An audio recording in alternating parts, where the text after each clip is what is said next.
Hello, everyone. Welcome back to The Art of Being a Woman. I'm your host, Courtney, and today we are discussing the art of passing life's tests with confidence. I am really looking forward to discussing this topic more in depth because it's truly life-changing.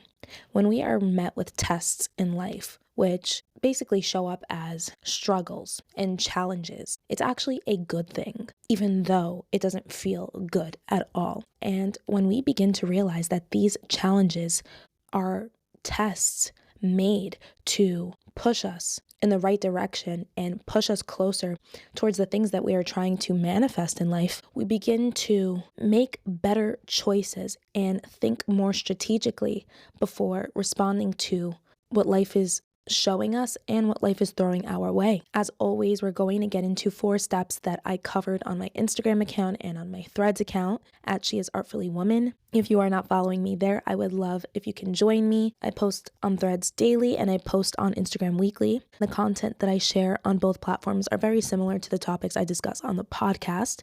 So if you enjoy this podcast, I'm sure you would enjoy my posts there as well. Now, without further ado, let's get into the 4 steps. We have step 1, understand why life is testing you. Step 2, identify what the test is asking of you. Step 3, allow the test to do its job. And step 4, act confidently to reap the most rewards. Step 1, understand why life is testing you.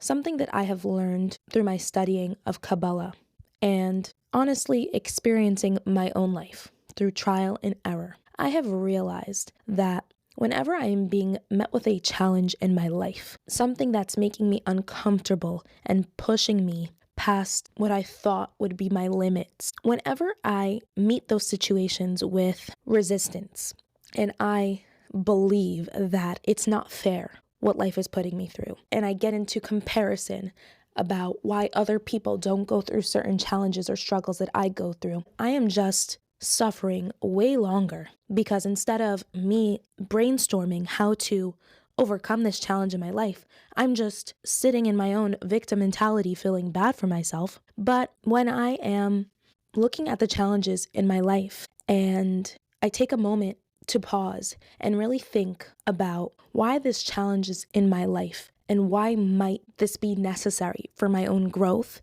that is when the answer on how to overcome what I'm going through becomes a lot clearer, a lot faster, and my attitude towards the challenges in my life start to change almost instantly, and it doesn't feel as heavy as it needs to feel. So in general, I would advise anyone and everyone to always look at challenges in their life in a more optimistic way. And it's more than blind faith. You're not just telling yourself a lie that challenges are good and everything is good to avoid feeling uncomfortable. You're allowed to feel uncomfortable when life is challenging you, and you should feel uncomfortable because it's asking you to do things you've never done before and become a version of yourself you've never been before. But while you're in that discomfort, remind yourself that it's for your own benefit, even if it doesn't feel good. The understanding of why life is testing you is so important because life is truly a mental game. We are always going to be challenged with thoughts that try to bring us down and doubt our own capabilities and doubt that the things that are happening in life to us are for our highest good.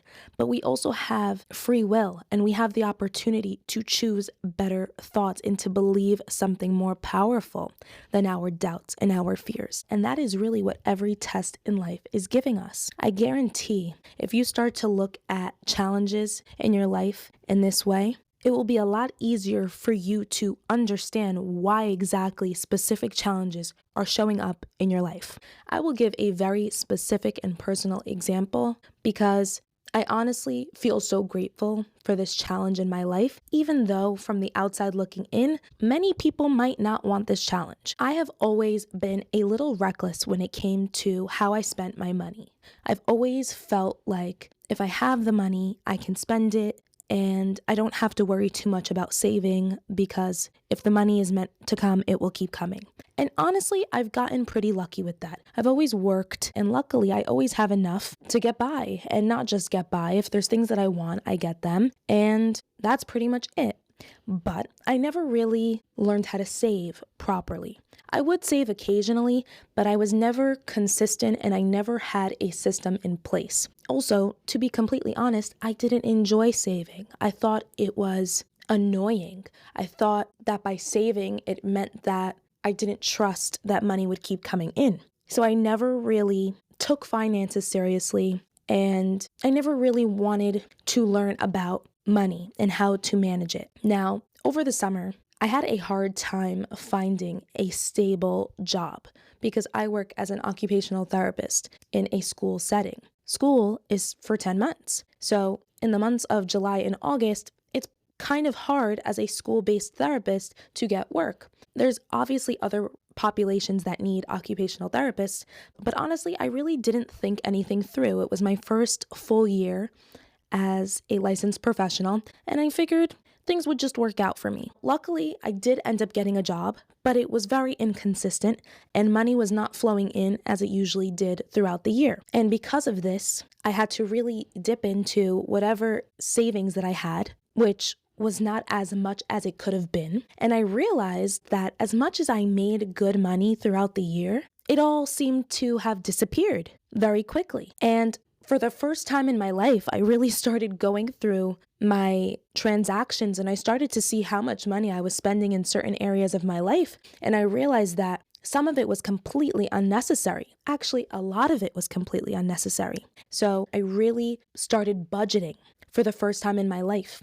And I think for a week, I really dreaded it. I felt annoyed that I worked so hard to get to a point where I can make a good amount of money, and now I'm going to have to be more frugal with my spending.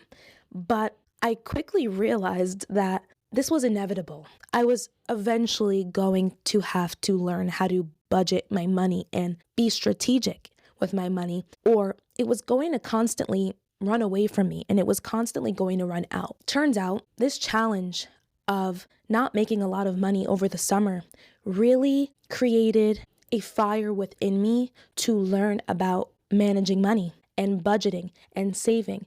And right now, I'm in love with saving. I'm in love with budgeting, so much so that it really takes a lot for me to spend my money. Not because I'm afraid to spend it and lose it, but because I fully understand that so many things that I have spent my money on was not necessary. I would have never learned that had I not been challenged with being very low on funds in the summer. Now, I know that not everyone can relate to my story, and that's perfectly okay. We all live different lives, but that was my most recent example of a big challenge that I went through, that I'm still working through, but my attitude towards the challenge changed, and now I'm truly loving every moment of it.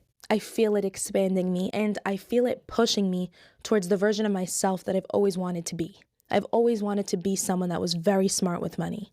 And I was never going to get there if I was not being challenged and put into a position that truly scared me and made me uncomfortable. Step 2, identify what the test is asking of you. Once we have the foundation down and we understand and accept that challenges and tests are for our best interest, we have to start to connect the dots, which honestly, like I mentioned in step 1, it becomes a lot easier once you have that acceptance within yourself. Once you realize that everything that happens in your life is for you, not against you, it's very easy to connect the dots and understand why you're going through certain challenges and tests in your life. Something that I always say, and I believe I learned this in Kabbalah, the test is usually correlated to something that you asked for. You prayed for it, you tried to manifest it, or it's just a desire that you have deep within. At least that is something that I've noticed within my own life. I'm sure I've prayed and I'm sure I've asked for an abundance of money.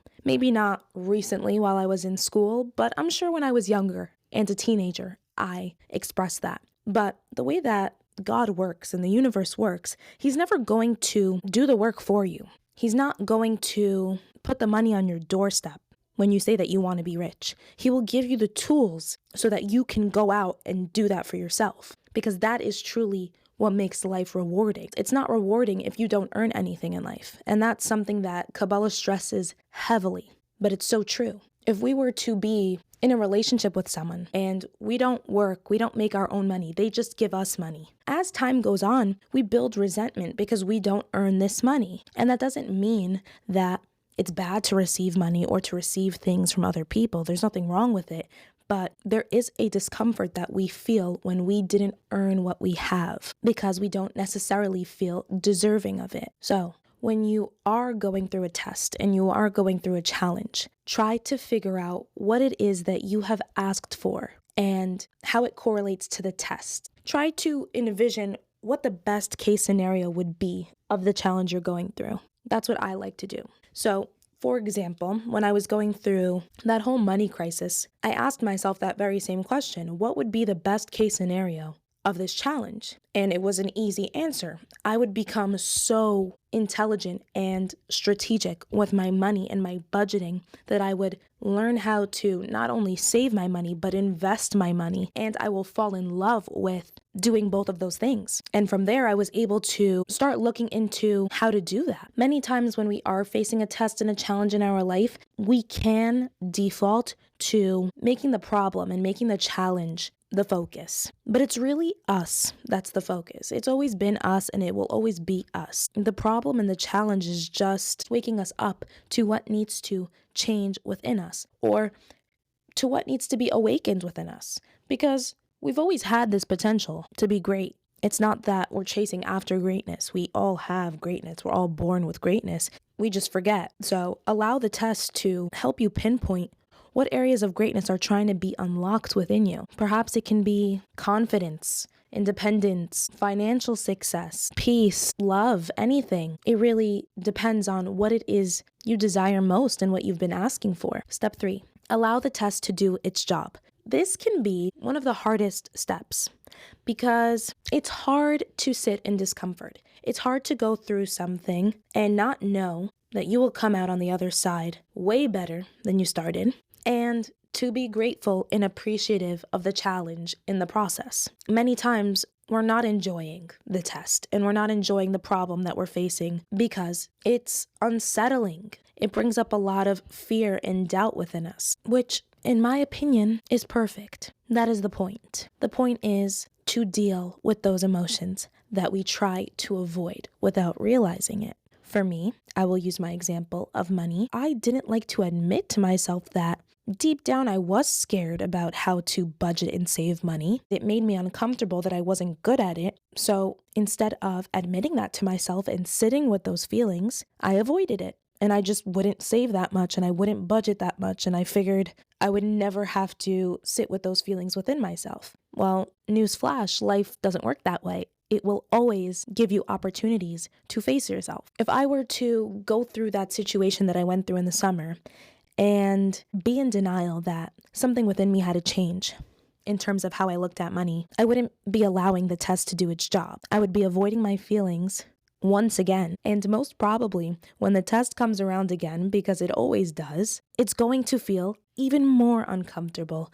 and even more scary because it's a bigger accumulation of feelings that I've been avoiding. When we allow a test to do its job, it is clearing out the shadow sides of ourselves that we have forgotten to release as they surfaced. The more that we become self-aware and we take accountability for our feelings, we really allow life to unfold instead of resisting it and avoiding it. And when we do that, we begin to face our fears. We begin to overcome all of these emotions that we avoid, and we become a lot happier.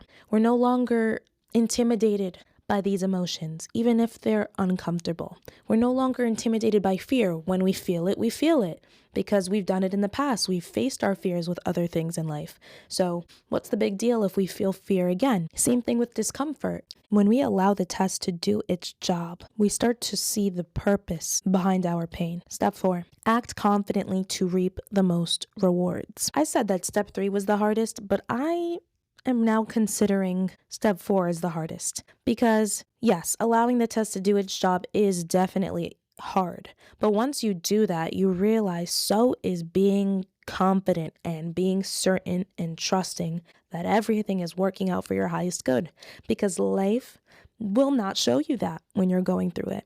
When you're being challenged and you're experiencing a problem in your life, it will look very bad. And probably because it is in that very moment that you're experiencing your challenge, your test, your problem. But when you hold on to that trust and you allow the test to do its job, you take action, and you take responsibility for the situation at hand, you will reap the most rewards. It won't be instant, although sometimes it can be pretty quick. I've had moments in my life where I was being tested and I went through these 4 steps, and then in the next 2 days, the thing that I was so worried about ended up working out beautifully. And I was very clearly able to see that allowing the test to do its job works very well. But then there are moments where it's not that quick, and you could be waiting weeks and months and maybe years, wondering if whatever it is that you're struggling with is going to end up being your biggest blessing in life, because it usually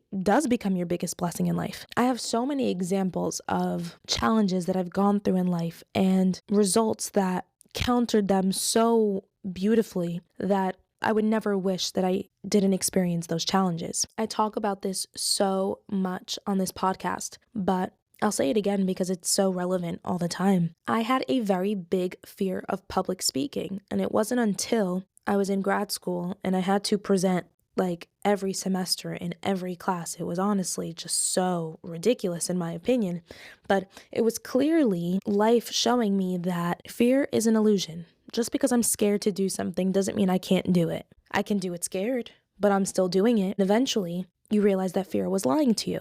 You weren't actually incapable of doing something. It wasn't that anything bad was going to happen to you. It was just your mind playing tricks on you. Because I had such a big fear, I was tested tremendously to overcome it, whether I liked it or not, and I did not like it, not one bit of it. In fact, it would make me so nervous every single time I had to present. No matter how many times I did it, the nerves and the discomfort definitely went down towards the end of my college years, but it never fully went away. But ultimately, from that whole experience, I ended up starting a podcast a few months later, which is incredible and remarkable, because if you had known me before I ever started public speaking, you would think I would be the last person to have a podcast. At least that's what I thought about myself. And in my opinion, starting this podcast and having the bravery to do so is the biggest blessing God could have ever given me. And if I had to have gone through that fear again